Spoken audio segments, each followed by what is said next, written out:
एक बार की बात है, एक छोटे से गांव में एक छोटा सा लड़का रहता था। उसके माता पिता गरीबी के कारण बहुत ही मशक्कत करके उसकी पढ़ाई करवा रहे थे। पढ़ाई में वह बहुत ही अच्छा था, लेकिन उसके पास इतने संसाधन नहीं थे कि वह अपनी ऊंचाइयों को छू सके। लड़का एक दिन अपने गांव के पास ही एक पेड़ के नीचे बैठा था। उसने देखा कि एक गिलहरी वहां से गुजर रही थी।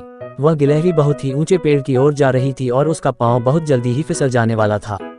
लड़का ने देखा कि जब गिलहरी बार बार फिसलती थी तो वह अपनी पूंछ से अपने आप को पकड़ती और फिर धीरे धीरे पेड़ की ओर चढ़ती जाती थी। इसे देखकर लड़का अचरजित हो गया और सोचने लगा, क्या मैं भी किसी तरह अपने आप को ऊंचाइयों तक पहुंचा सकता हूं। ये सोचकर उसने भी सोचना शुरू कर दिया। वह जगह जगह दौड़ता, कठिनाइयों का सामना करता, लेकिन वह हार नहीं मानता था। उसकी इच्छा शक्ति और संघर्ष की भावना उसे अपार ताकत देती थी। वह हर बार अपने गिरने के बाद फिर से उठता और प्रयास करता। दिनों बीतते गए, लड़का अपनी कठिनाइयों को जीतता गया और धीरे धीरे ऊंचाइयों की ओर बढ़ता गया।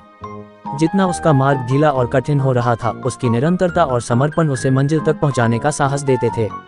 एक दिन उसने अपनी मंजिल को हासिल कर लिया। वह ऊंचाइयों के शिखर पर स्थित था। उसकी कठिनाइयां उसके पीछे छूट गई थीं। उसकी खुशी की कोई सीमा नहीं थी। लड़का अब ये समझ गया था कि सफलता का राज उसके अंदर ही है। असंभव को भी संभव बनाने की शक्ति उसके अंदर बसी हुई थी। वह गांव वालों के लिए एक मिसाल बन चुका था, जिसने दिखाया कि किसी भी संघर्ष का उत्तर सिर्फ समर्पण और मेहनत ही हो सकता है।